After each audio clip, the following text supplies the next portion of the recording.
Hi folks, Col here, doing a midweek one today. So the idea is to try and catch up on some of the stuff that we did last Sunday. Over the last couple of weeks, we've been doing just little catch-ups on how to use the jig, how to prep things and put things together, just for the reminder for those people who are sort of forgotten a little bit about what the jig actually does. So this is the last of all those 3 Sundays or the 2 Sundays that we've done. Our first Sunday, what we did is we used, I've got lots of bits here and I'll show you how they work in a sec.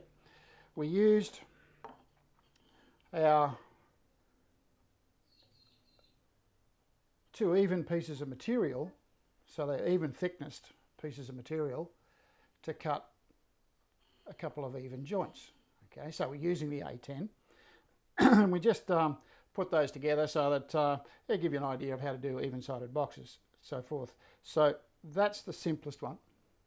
Our second one was this one here, and with this one here you can see that I've got 2 different thickness materials. Now I use the same technique that I did for the first little sample, and you can see that the joints are considerably different. You can see they're very narrow in here and quite wide on this side here where we've got the thicker timber. So you get a different effect with it. But you can join thick and thin material quite simply. The third one we did was making a box frame where the sides aren't actually square. They're not square like this. That one's nice and square, and this one here is not. So we used both ends of the jig to actually get our joints to fit together. The secret for that is to make sure that the bottom is flush all the way around, and that was the secret to getting this thing to work properly. So we can do lots of different things, and we used the A10 for all of these, and we used the same thickness materials in most of the cases, and we've come up with quite a nice little design. So what I want to do this time, this is going to be the last one, and hopefully it'll only take a few minutes. Tapered. Now, tapered pieces of material, people sort of shy at that and go, wow, how are we going to do that? Because our piece of timber is not exactly the same, so you can't bring the stops up to each side of the jig. So there is a technique we use to actually make this and make sure that it's flat. So what I want to do is I want to make sure that I've got my little box with that shape on it,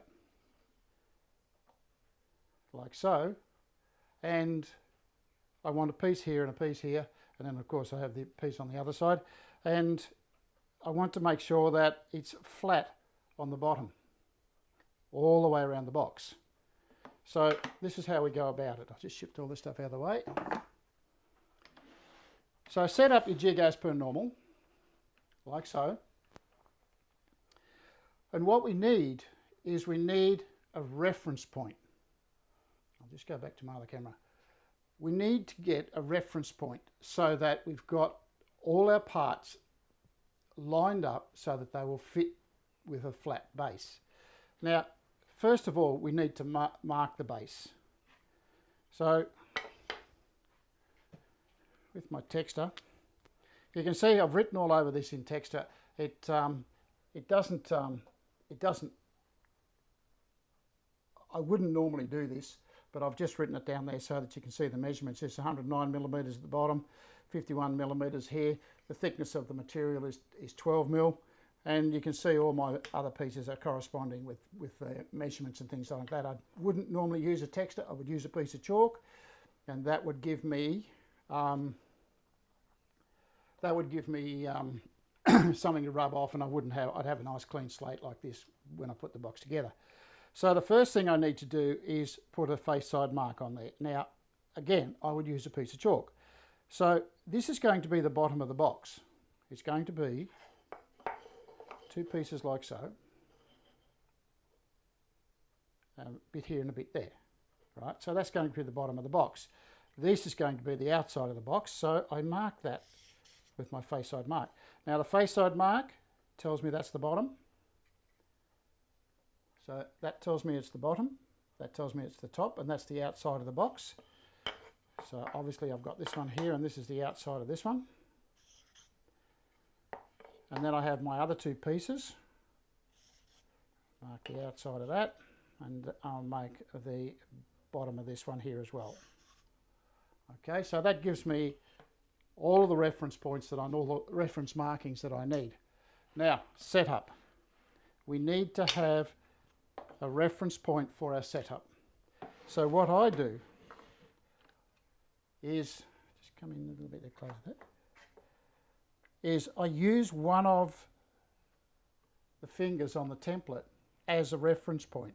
And because I've got an uneven piece of material, I can't bring that stop up there and that stop up there and then be able to cut the joints exactly the same. So I use both ends of the jig. All right. So when I set it up, I set up so I'm right up against one of the stops. Okay. So, and then I'll bring the stop up. So just the finger of that and making sure it's flush on the end. So I've got a reference point for the base of the box at this end of the jig. Right? And all I need to do now is copy that up the other end. Now, as you can see, I've turned that over, so I've got the narrow end there. This is my bottom of my box because that's what tells me it's the bottom of the box. And I want to just set that up like so. What that also will do, that will make sure that all of my joints down here and down there are all lined up nice and even. Okay, so this is how we cut it. So I'm going to go ahead and cut. So my first cut against my red stop.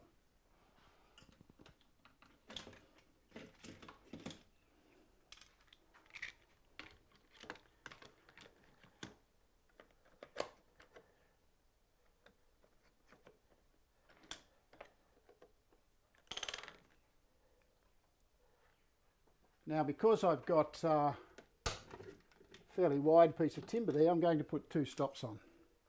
Okay, so this is how it's set up. Now I have to put the other stop on like so. I don't want it down too far. Okay, so I want enough room underneath here to allow the router bit to go through without touching the stop. So now cutting my dovetails first.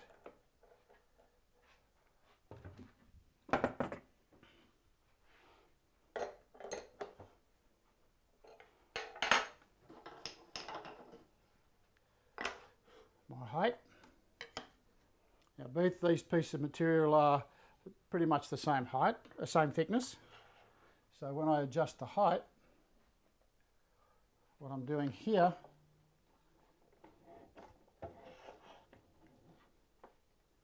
making sure that that's the thickness of my template.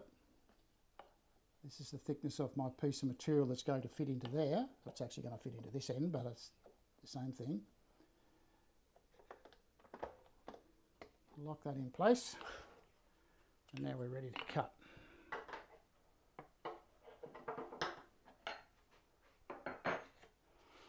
So earmuffs on.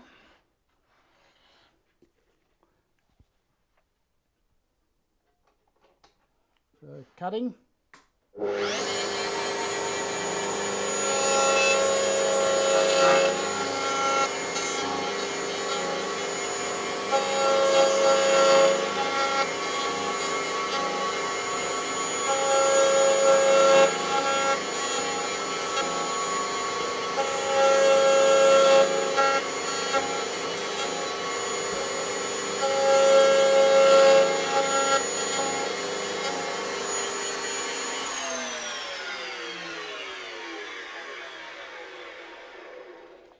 Now you will see that, I'll take this off, my face side mark, which is that mark there, this mark here, is pointing out, it's away from the jig, and the bottom of the mark is actually pointing towards the stop. Now to cut the other end, I want all my joints to line up nice and neatly across here. So all I do is rotate, shift up to the other end. Actually, that wasn't quite in the right spot. I just got to shift it a tiny bit. I'm using the edge of the pin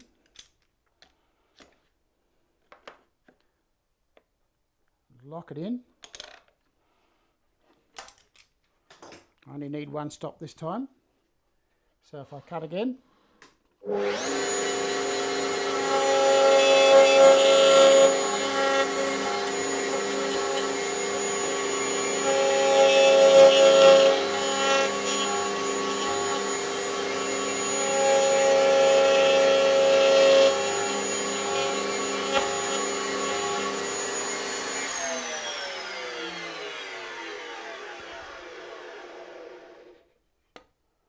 okay.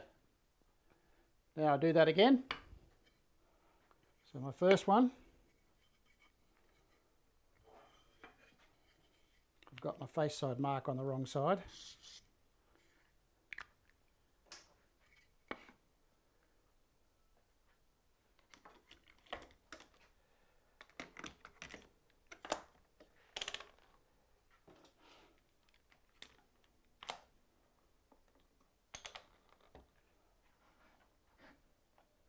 Cutting this one.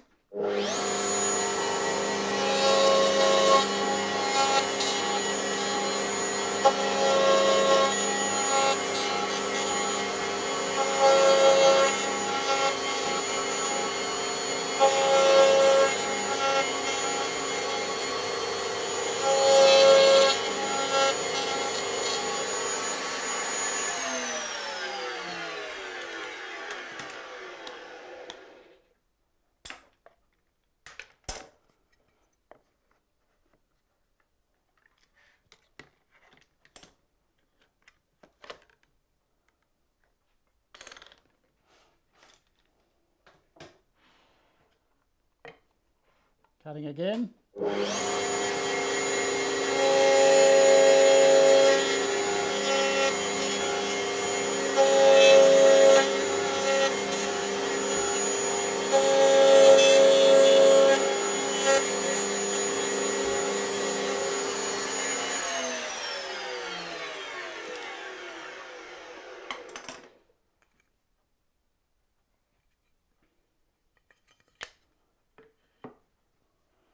And so there's my two pieces of material.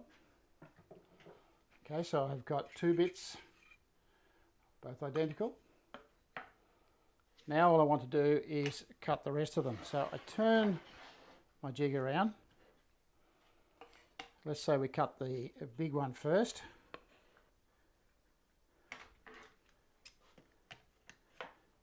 Same setup, don't move anything. Again, I want a second clamp on there just to make sure it's nice and stable. Change my route a bit.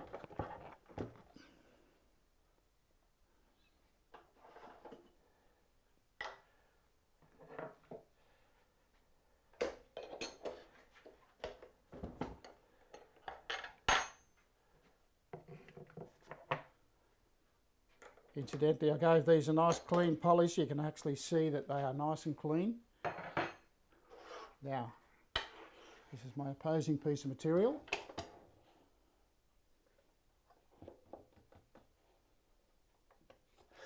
Locked in place.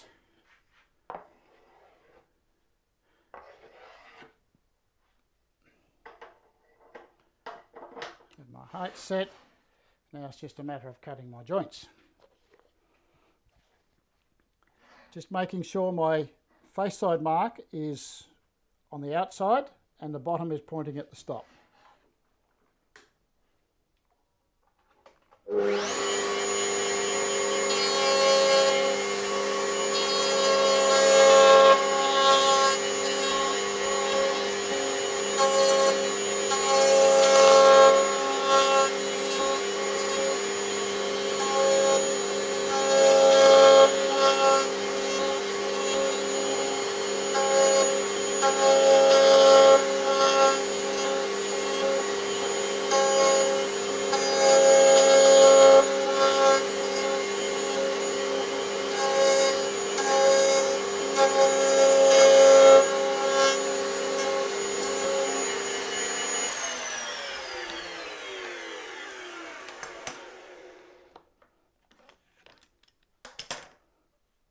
So that's my first one.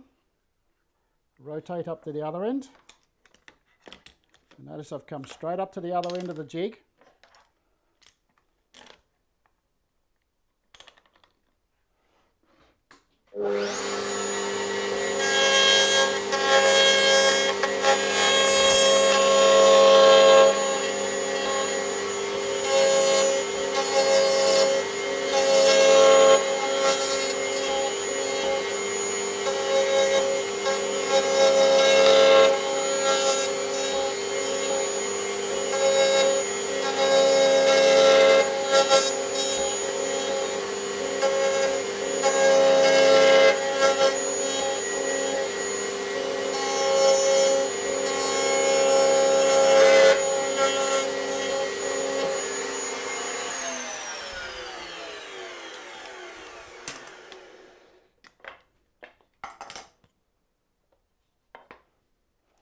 Now, because I've got a reference point at both ends of the jig, what will happen is all of my joints will be exactly the same both sides, because the reference point is exactly the same at both ends of the jig when I set it up. So now when I do the smaller piece, which goes on the front end of that little box, exactly the same technique. Sit it on there exactly where you had the other piece. There's no need to adjust anything. It's just a matter of cutting the joints.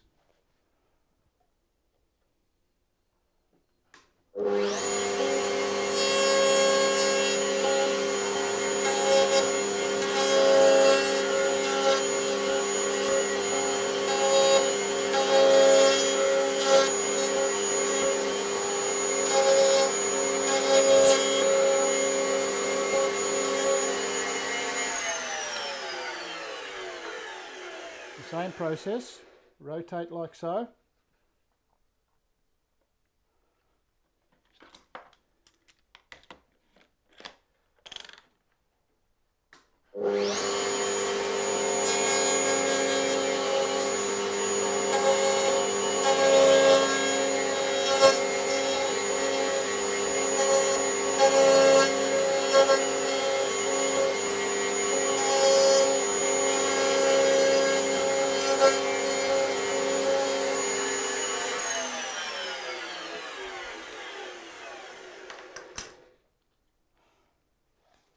And because I've got the same reference point on both ends of the jig, and because of the configuration of the jig itself, you can see that my joints are all exactly the same, both ends.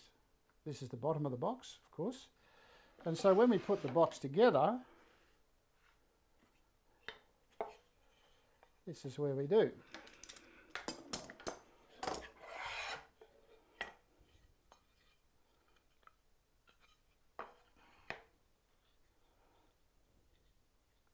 That's the inside, by the way. I made a mistake earlier. Let's get this onto here. Again, this is the outside.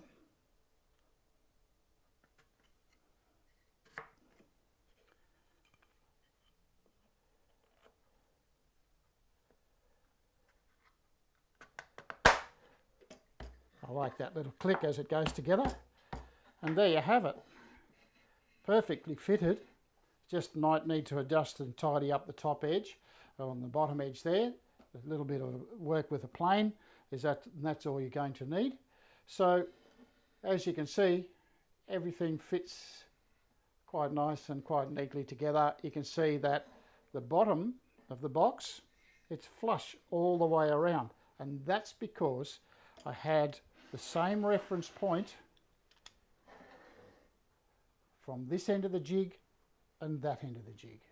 Okay, and so we have it nicely laid out. So we ended up, now you can imagine that little framework being quite wide or quite long if you have it set up on a wall somewhere where you've got to have bits and pieces of bits of tools and things like that sitting up in the cabinet, the cavity. So that's how that works.